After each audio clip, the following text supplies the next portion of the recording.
presented by DK Pictures.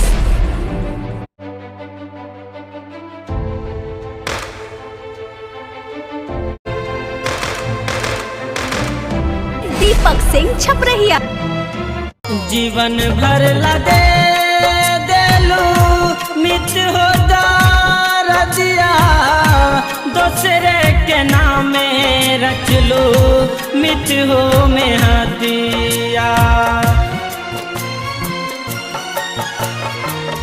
जीवन भर लदे देलू मित हो दिया, दूसरे के नामे रच लो मित हो में हदिया।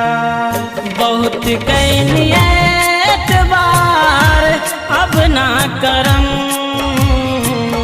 बहुत कैनियत बार अब ना करम।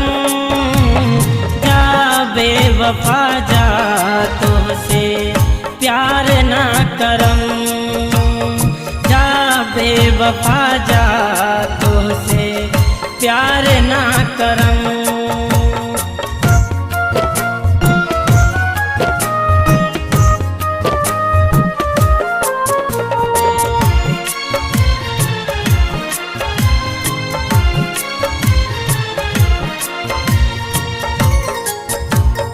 Presented by DK Pictures. Deepak Singh छपरहिया।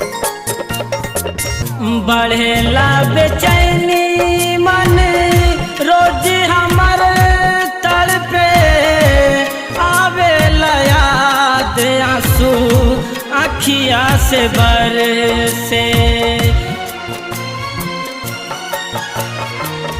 बढ़ेला बेचैनी मन रोज हमर तड़पे, आवेला याद आंसू आँखिया से बरसे। बहुत कैलू बेकरार अब ना सहम, बहुत कैलू बेकरार अब ना सहम।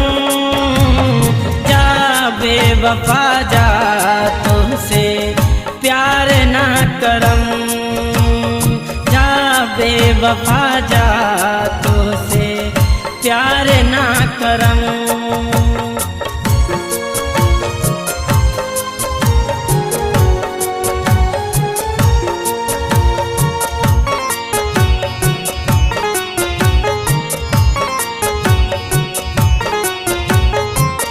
दीपक छपरहिया के ये बसा चाई, भैले बसंग इनको बड़े बेवफाई। दीपक छपरहिया के ये बसा चाई, भैल बसंग इनको बड़े बेवफाई।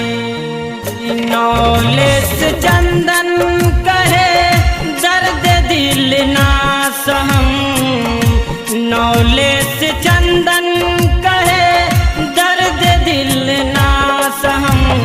जा बेवफा जा तुमसे प्यार ना करम, जा बेवफा जा तुमसे प्यार ना करम।